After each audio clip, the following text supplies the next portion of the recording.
Ay, wala. Wala. Wait lang.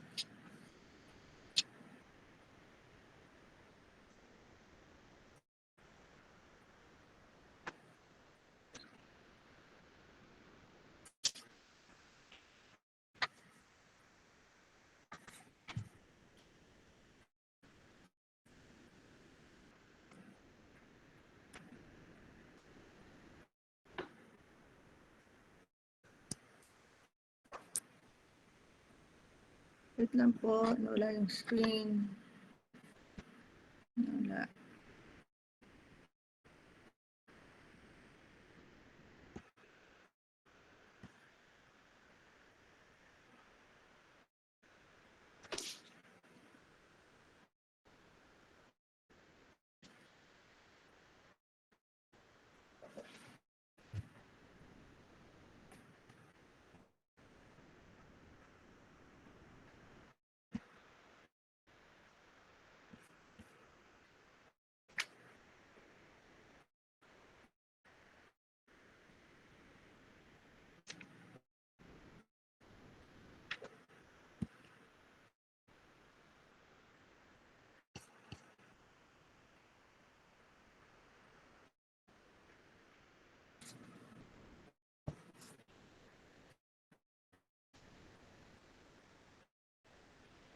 Okay, nandiyan na isang screen. Okay na po. Okay.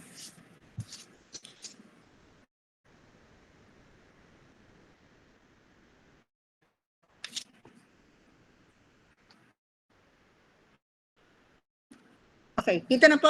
Kita na po sa screen niya. Miss Letun, kita na sa screen mo. O yan, naka-thumbs up na ang lahat. Okay po. Our topic for today, dapat kahapon, our topic for today po is hard-to-tissue reduction. Nung mga hard-to-tissue po ng ngipin, only the enamel, the dentine, and the cementum. Pulp is not included because pulp is a soft tissue. Hard-to-tissue reduction, it is a regressive change in the dental tissues. Meaning the hard tissues of the tooth that include a variety of alterations. They are not necessarily related either etiologically or pathologically. Kahit walang developmental disturbance, walang dental anomaly, but it is a regressive change in dental tissue. Normal naman yung structure, morphology ng ngipin, but not related to developmental anomalies. They are degenerating alterations of the teeth, meaning degenerate, hindi na katulad ng dati, degenerate meaning. Kanino po yung malakas? Pakipatay naman po. Degenerating alterations of the teeth probably, maybe, could be resolved. Degenerating meaning showing decline of evidence, the evidence of decline. Instead na, example na lang, incisal edge or cusp na posterior. The incisal edge masyado na flattened, or the cusp of the posterior teeth are already flattened. And they are associated with general aging. Pag nagkakaedad na, hindi na ganun ang morphology ng ngipin. And maybe due to injury to the tissue.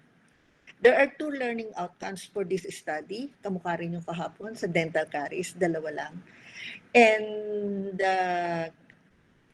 differentiate clinically the types of hard-tooth tissue. Walang kasamang röntgenographic, walang kasamang histologic feature. Unlike yesterday, may kasamang histologic feature. And for us to be able to formulate the management, ano yung management, or this time hindi ginamit yung treatment, but the word used here is management of each condition. Konti lang naman po itong sa hard-tooth tissue reduction. We will be discussing 4 types of hard-tooth tissue reduction. We will begin with attrition. Attrition, the meaning of attrition is physiologic wearing away of tooth.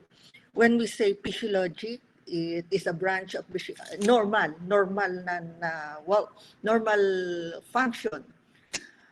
Branch of biology that deals with the normal function of living organism, we are talking here now the tissues, the hard tooth tissues of the teeth. In attrition, alin yung nagkakaroon ng alteration or wearing away of a hard tooth tissue that is on the incisal, occlusal, and the proximal. Are not all other surfaces unless very unusual malocclusion. Kaya sa attrition, alin yung mga nagkakaroon ng wearing away ng tissue, only the surfaces of the incisal for the anterior, occlusal only, and the proximal. Bakit incisal po? Nakikita ang attrition. Kasi we use our anterior teeth for cutting foods. Kaya normal naman yon. That is physiologic. Kaya pag laging ginagamit, nagkakat ng food, nagkakaroon ng wearing away ng tissues ng incisal portion. Where in the occlusal, we use the posterior teeth for grinding tooth or pulverizing grinding food. Kaya nagkakaroon ng wear ang occlusal surface ng posterior teeth and also the proximal surfaces. And will you please read the description of attrition here? Kita naman sa incisal ng mandibular anterior teeth and the maxillary posterior teeth, the incisal portion, are affected by occlusion. Ms. Salvador, please read attrition here. Ms. Salvador.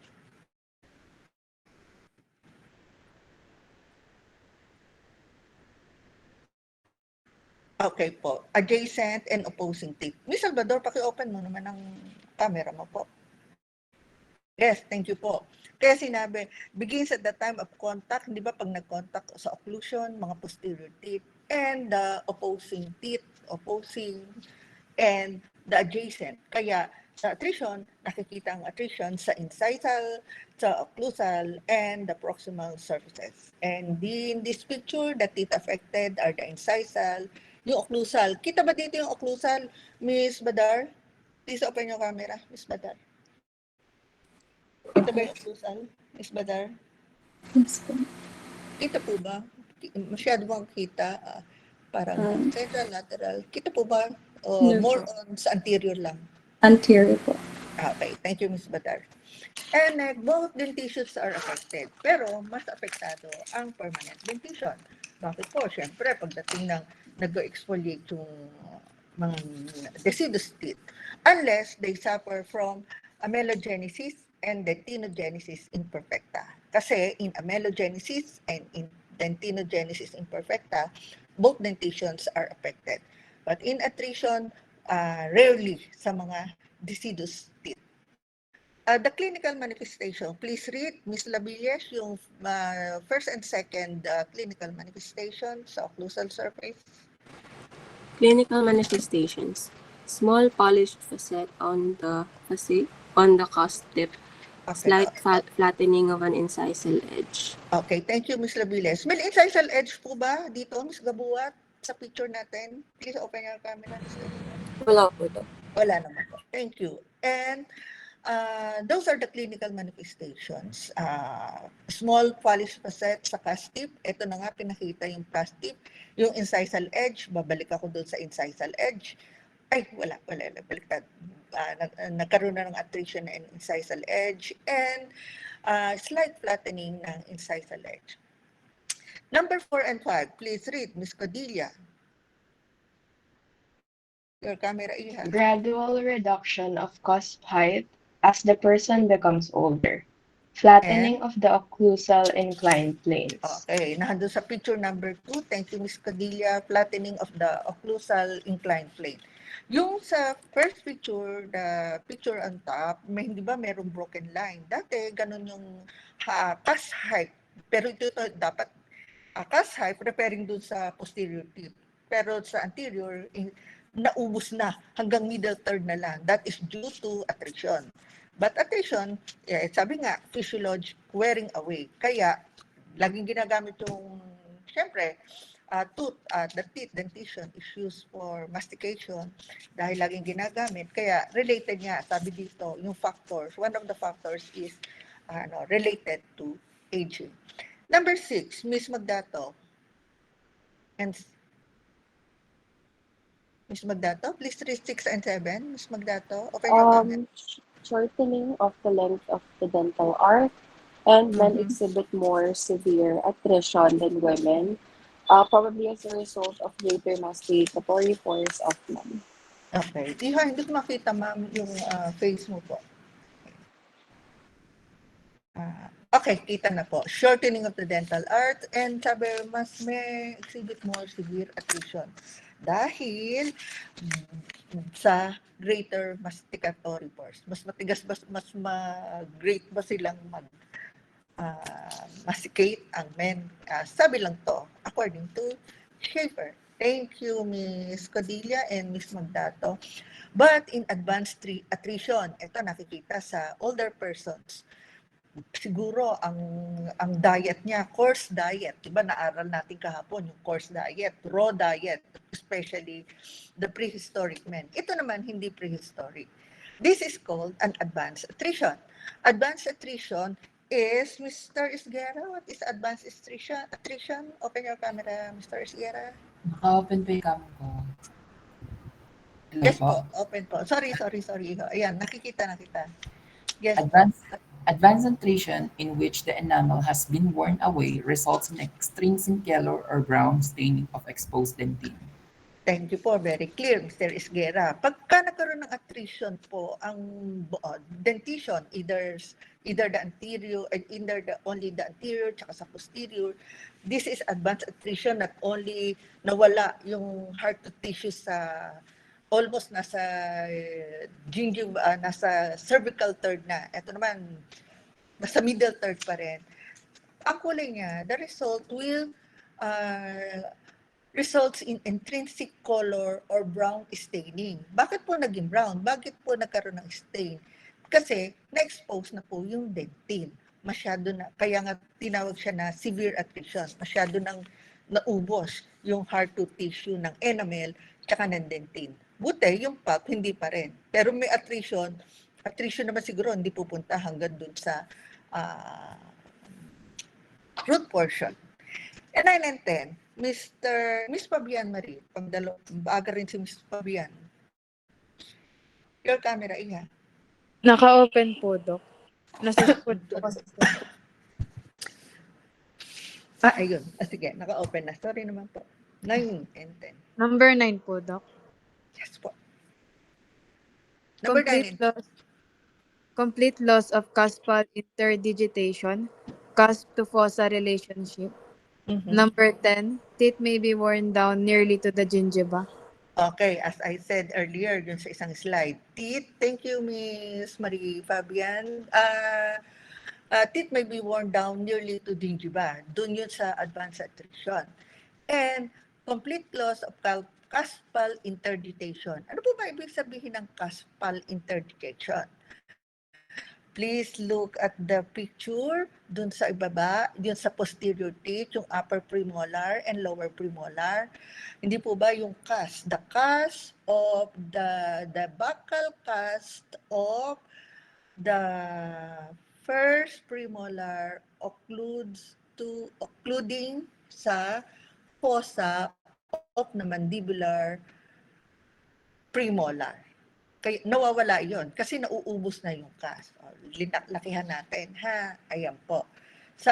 Please look at the anterior sa premolar. Yung cusp ng upper premolar, buccal cusp, at saka it should occlude sa normal occlusion, occlude with the fossa of the lower premolar. But in attrition, particularly sa advanced attrition, nawawala na yung cuspal interdigitation. That is the meaning of cuspal interdigitation. Next po, again, kay Miss Salvador. Miss Salvador, number 11, Iha. Ma'am, number 11 po. Miss Salvador. Okay.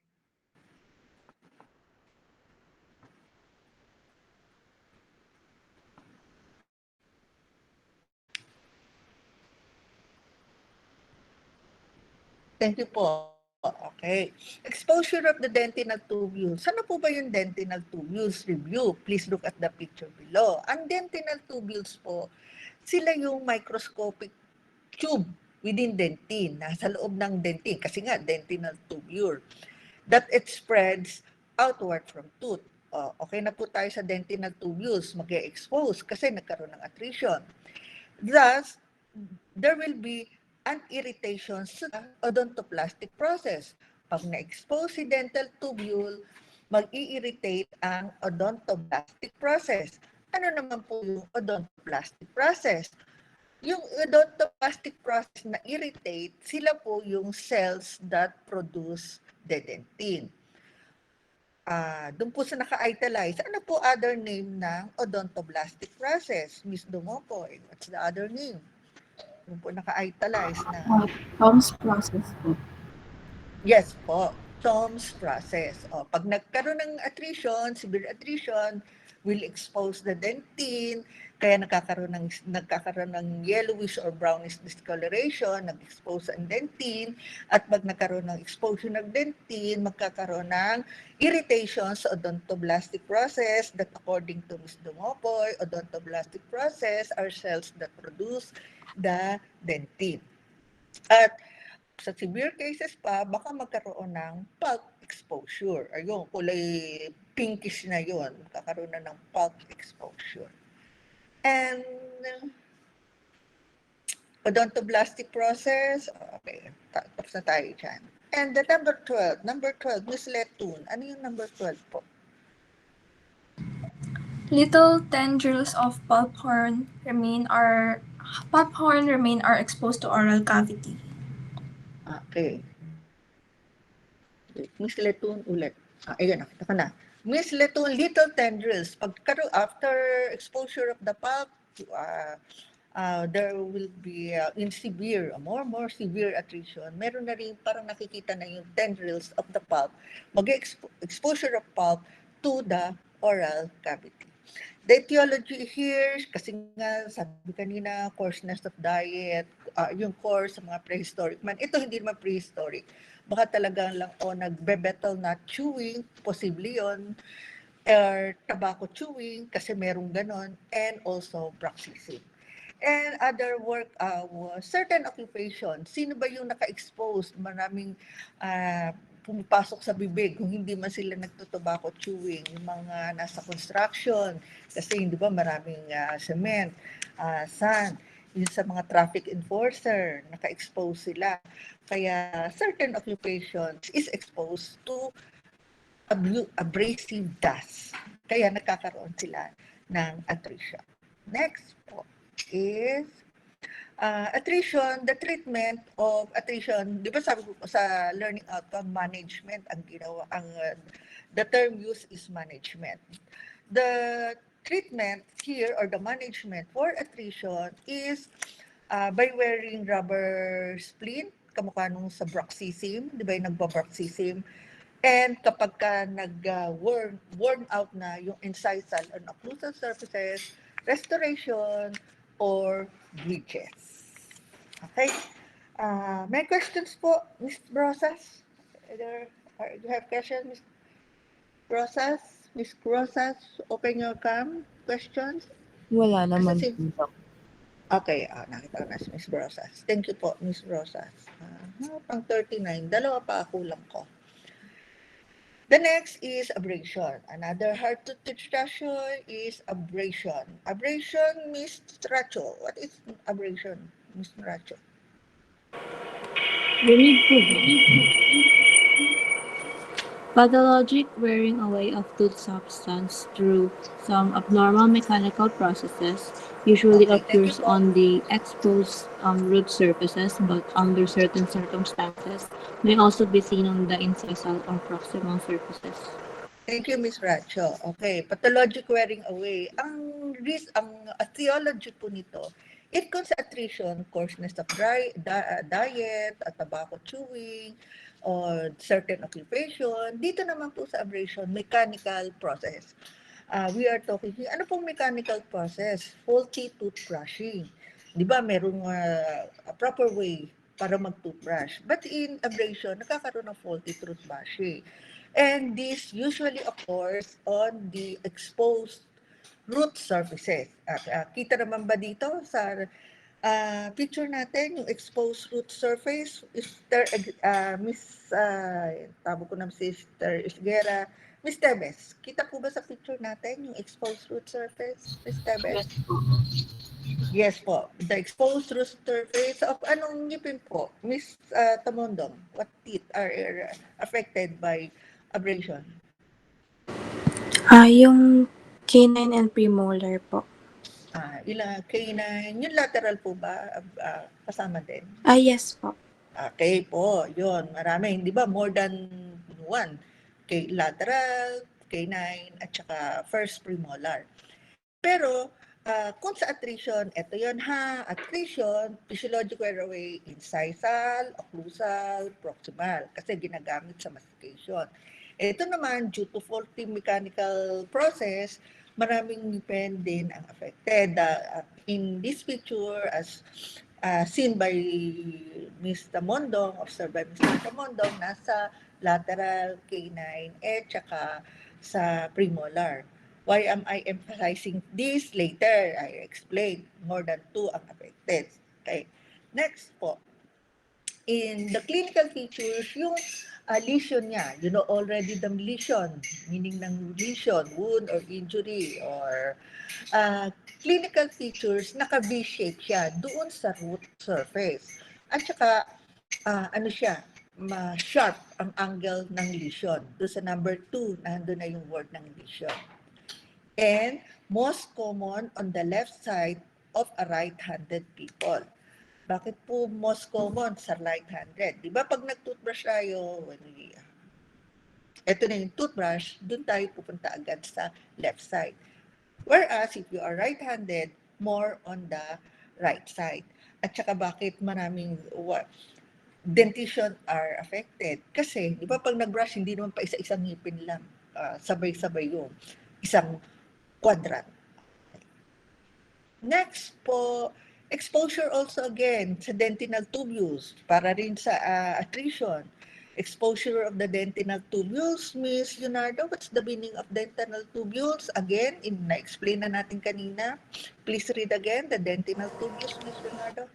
Okay po. Dentinal tubules is the microscopic tube within the dentine that spreads outward from the tooth center. Okay po. Sorry. Okay. Sige. Basahin ko muna yung 5 ha, Miss Leonardo. Okay, Miss Leonardo. Exposure dentinal tubules, na-explain na. And may stimulate formation of the secondary dentine. Kasi kanina na-irritate yung odontoblastic process, severe attrition. Ito naman, formation ng secondary dentine. Di ba pagka merong nag-injure ang primary dentine. There are 3 types of dentine, di ba? Merong primary, secondary, at saka tertiary. If there will be an irritation sa odontoblastic process, alam na natin yung meaning, yung odontoblastic process, yung cells that produce the dentine, mag-i-stimulate na ng secondary dentine. Kaya unlike enamel, pag nasira enamel, wala na. But in dentine, merong primary dentine, secondary, and tertiary dentine. Excuse me.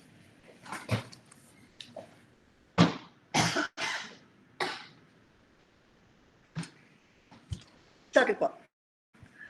At yun naman, reparative dentine is called response or reparative dentine. Bakit naman nagkakaroon yung reparative dentine? It is in reaction to trauma. Dito naman, wala pa trauma, due to mechanical process lang naman yung dito sa abrasion.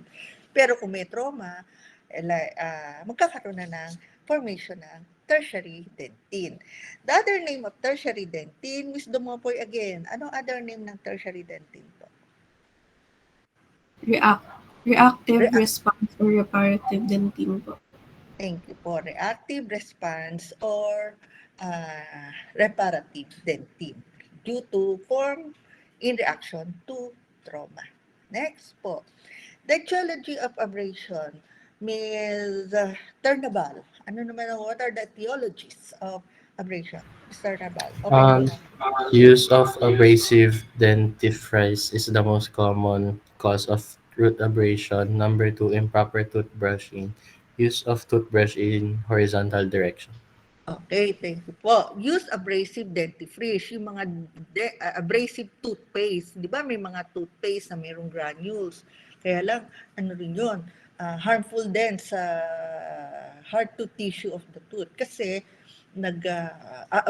abrasion nga yung surface ng ngipin. Abrasion, again, is usually seen located on the root surface of on the surface of the exposed root. Tapos pag kinapa, sharp yung angle of the lesion.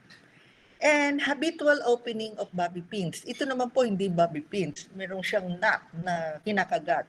As a result to notching of incisal edge. Di ba sabi natin, not all Hutchinson's teeth or Hutchinson's incisor ay mayroong congenital syphilis. Hindi po. Baka kasi due to yung occupation niya or yung habit niya, like this one, habitual not opening.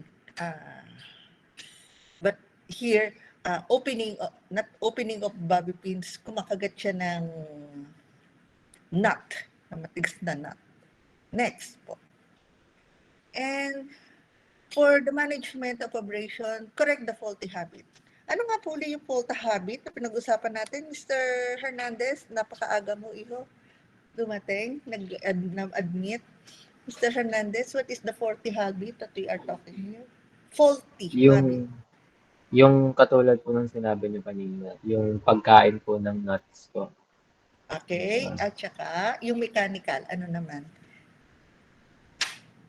Faulty habit, pagkain ng nuts, o tama, kasi kayo nagkaroon ng notching. And also, toothbrushing, faulty toothbrushing. Toothbrushing. Yes po, faulty toothbrushing, faulty toothbrushing habit, at saka yun, pagkagat ng nuts. Okay. Next po. The third type of hard-tooth tissue reduction is erosion. Erosion, here si Miss Tibay. Ano ba anak? Miss Tibay ang erosion. Miss Tibay. Erosion is a loss of tooth substance by chemical process that does not involve known bacterial action. Yes po, thank you po. Nakakaroon ng parang cavitation. Di ba yesterday we discussed cavitation. May acid like in chemical parasitic. Ito naman, walang known bacterial action. Natanggal lang din yung tooth surface, hard tooth surface because of chemical process. Ano kung chemical ang pinag-uusapan natin dito, particularly sa acid. Next. And the clinical features ng erosion, Ms. Manuel. Again, Ms. Manuel. First, smooth lesions occurs most frequently on the labial and buccal surfaces. May also occur on proximal surfaces. 2, shallow, broad, scooped out depression on the enamel surface adjacent to CEJ. Okay. So number 2, shallow, broad, scoop out depression on enamel surface adjacent to CEJ, yung letter B. What tooth or teeth are affected in this picture sa erosion? Miss Pineda, anong ngipin po yung affected? Based dito sa picture natin, are affected by shallow, broad, scoop out depression adjacent to CEJ. Yung molar po, tsaka yung premolar. Premolars. The 2 premolars, kasi wala lang siyang arrow, at tsaka yung, wala naman ding arrow yung molar, pero more prominent on the premolar. Thank you, Miss Pineda. And generally confined sa gingival third. Ayun nga, yun sa arrow letter B, nasa gingival third ang erosion. Walang bacterial action to, due to acid na uubos, na scoop out yung enamel surface. The reason for this, etiology of this is unknown in majority of cases, pero yung decalcification or demineralization, yung nauubos yung enamel surface at probably kung severe sa dentina din, is due to local acidosis resulting from damage due to traumatogenic occlusion. Another etiology here, yung mayroong anorexia nervosa. Di ba yung anorexia nervosa, yung ini-induce yung vomiting? Di ba yung vomit acid? And usually, yung mga nagda-diet, yung kakain, tapos gusto nilang i-vomit, acid yun. The surface usually affected here are the lingual surfaces of the anterior teeth, resulting to loss of enamel due to gastric hydrochloric acid. Kaya, ang affected here, yung lingual surfaces ng anorexia, may anorexia nervosa. Next po, erosion. Highly acidic carbonated beverages. Naku, yung mga carbonated beverages, yung masyadong mag-inom ng lemon juice. Okay, lemon juice. Affected are the labial surfaces. And habitual suck of lemons. Meron bang ganun? Habitually, lemon ng sucking lemon. Di ba? Asim yata nun. It will cause erosion. And anything in excess, paulit-ulit naman si teacher, excessive consumption or anything in excess, masama ito. Excessive consumption of letter number 7, except number 7, etiology na erosion, excessive consumption of what? Mr. Gaspar? Or is Mr. Gaspar? Yes po, andito po. Apo, excessive consumption of number Fruit 7. juice po. Yes, fruit juice. Is that correct, Mr. Hernandez? Fruit juice ba? Yes po, ma'am. Fruit juices Yes po, ma'am. Fruit juices. Okay. Ito yung example ng erosion. Pero pag tinignan, para po siyang amelogenesis imperfecta. Di ba ganyan yung mga amelogenesis, merong defect ang enamel. And various industries, anong industry affected? Kung yun sa attrition, sa ano nila, sa occupation nila, abrasion, faulty habits, biting ng nuts, or faulty toothbrushing. Kung erosion naman, excessive consumption of fruit juices, at saka may mga occupation, various industries are utilized, sa example, galvanizing, battery manufacture, sanitary cleanser, and munition. Speaking of munition, ano po ba yung munition? Nagmamanufacture, gumagawa ng munition? Mr. Florendo, may idea ka ba, Iho? Sir, ano po ba yung munition? Wala po. Munition po, okay, very honest naman si Mr. Florendo. Munition po, ito po ba yung paggawa ng bala? Yung mga bala, munition. Okay. Kaya karaniwan laging tinatanong dito lalaki. Ano po ba yung munition? Yung bala. Thank you po. And treatment po. Mr. Florendo, ano po yung treatment sa erosion, sir? Use soft toothbrush with alkaline toothpaste and filling. Filling. Okay po. Kasi naubos yung surface ng ngipin. Kaya, number 1, kasi nga acidic, yung due to acid ang erosion, use toothbrush with alkaline toothpaste and filling. Thank you, Mr. Florendo. Question so far? May tanong po ba? Ms. Gabuwat, may tanong ka po? Ms. Gabuwat? Wala po daw. Asan ka? Paki-open po po, Iha. Naka-open po yung camera. Opo. Kaya lang hindi ko, yung ulo mo lang yung kita ko. Yun lang dito. Yung face di ko kita. Gabuwat. Check. Okay. Now we'll proceed to a fraction. A fraction is the pathological loss of tooth substance by mechanical loading forces. Yung abfraction normally because of malocclusion or malposed teeth. Hindi malposed tooth or teeth. Karaniwan, isa o dalawa lang. Okay. Isa. Karaniwan, isa lang. Caused by biomechanical loading forces. In abfraction, it is almost similar to abrasion. Di po ba yung abrasion normally seen sa exposed root surface? Pero dito sa abfraction, present primarily in the cervical region. Cervical, pwedeng affected din yung crown, pero in this picture, nahandun sa cervical, nahandun din sa root part. Wedge-shaped din siya with sharp internal and external line angles. Parang kamukha din siya ng abrasion. Diba? Ganun din yung abrasion. Occurs on exposed root surfaces, tapos sharp din ang lesion. Ano po ba yung pagkakaiba dun sa dalawa? Sa abrasion, number 1, ang difference po nila, Miss third kinanahan, maaga din dumating, ang tatlo, Mr. Kinanahan. Involving a single tooth. Toothbrush abrasion involves multiple teeth. Number 2, malpost involved tooth. Number 3, faulty restoration of an antagonist.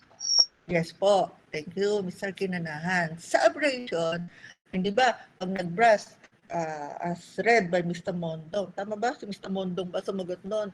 Lateral, canine, premolar, maraming teeth are involved kasi pag nag-brush, faulty tooth brushing. Sa abrasion, isa lang, kung alin yung malpost tooth na number 2, kung alin yung malpost, yung hindi wala sa proper occlusion alignment ang involved. Pwede rin, dahil sa atin, iatrogenic cause, dahil sa atin, faulty restoration. Kaya pag nagre-restore tayo, hindi ba sabihin, kailangan not overfilled, not underfilled, kailangan correct ang, or kung crown man yun, tinitignan din yung occlusion para to avoid this type of hard-to tissue reduction called abfraction. Di lang naman yun ang pwede mangyari. Abfraction, pagkaroon, if there is faulty restoration, makakaroon ng TMJ disturbance, pwede din, not only abfraction. They are present sa cervical lesion below the gingival margin. Kung gingival margin ang pinag-usapan, pag sinabing below the gingival margin, nasa crown, nasa root. Pag below the gingival margin. And number 5, miscagging. Ano yung number 5? Miscagging. History of bruxism or parafunctional habits. Okay. Nagbabrux, yung nag-night grinding. Pwede magkaroon ng abfraction, history, and parafunctional habits. What are those parafunctional habits? Ano ba yung functional habits?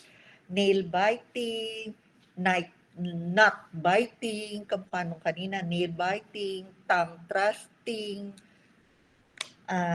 parafunctional habits, thumb sucking, may cause this type of hard-tooth reduction that is called abfraction or toothpick. Ba yung nag-toothpick biting, mga parafunctional habits.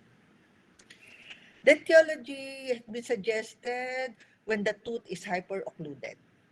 And the treatment management for abfraction 1 and 2. Pakibasa naman, Ms. Sanchez, ang 1 and 2.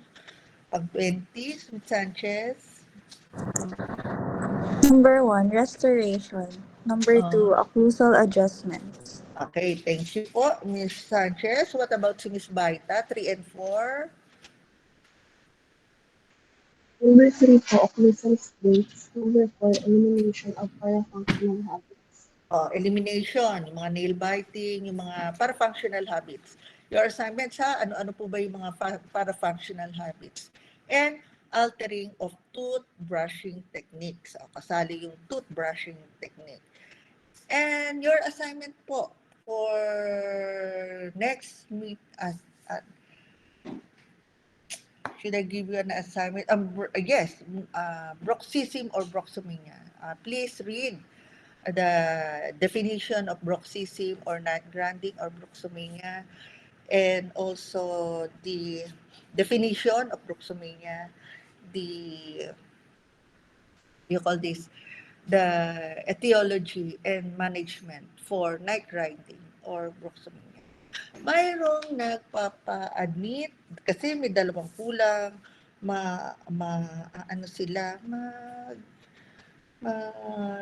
mark absent. Kasi 7 o'clock po start. Dapat po before 7, nag-adjust na nga po ako before 7. Anyway, nagpapa-admit naman. Questions po regarding the assignment.